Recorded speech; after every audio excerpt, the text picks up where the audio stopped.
Today we're going to be talking about the Meenjet MX4 brought to you by Sneed Coating Solutions and how to install the photocell or external sensor.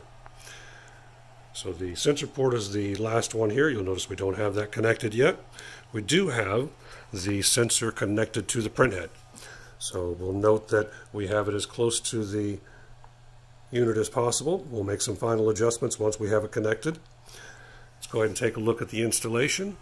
We use the included L bracket here, and the unit comes with two small black screws. Those are installed here, and there are two nuts for either end of the flexible pole here, and we've got one installed back here, not nice and tight so that we can bend this over, and we've got the other end secured here. Now we've got the photocell plate. This fits through the plate. You'll notice we've got both the nuts on here. This nut is for setting the depth. You can adjust the depth just by backing this one off, and that'll allow this to protrude through more. We've got the front one here nice and tight, and this is all in position.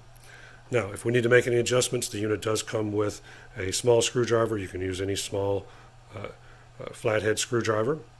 The connector is a 3-pin connector. This photo sensor and the input that's required for the MX4 is an NPN style sensor.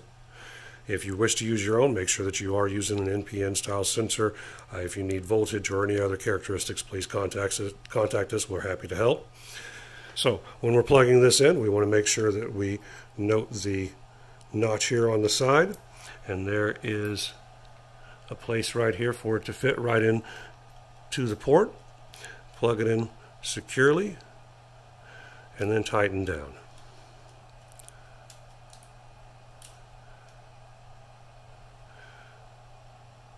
Once that's connected and you've got power to the sensor, you'll notice the red alignment beam.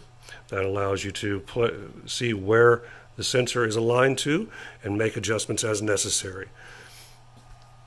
If you need to adjust the sensitivity, that's what the screwdriver is for. Right here on the back of the unit is a gain screw. Turn this clockwise to increase sensitivity or counterclockwise to decrease sensitivity. You can always check to make sure that it is working. Whenever it sees something, the red light on the back of the barrel will come on and let you know that it is sending a signal to the printer. And if the print is engaged, that will start the timer for when it's going to print, or your print interval or print delay. And that's how you'll make your adjustments. Now, if you have any questions, please feel free to contact us at Sneed Coating Solutions. Thanks again.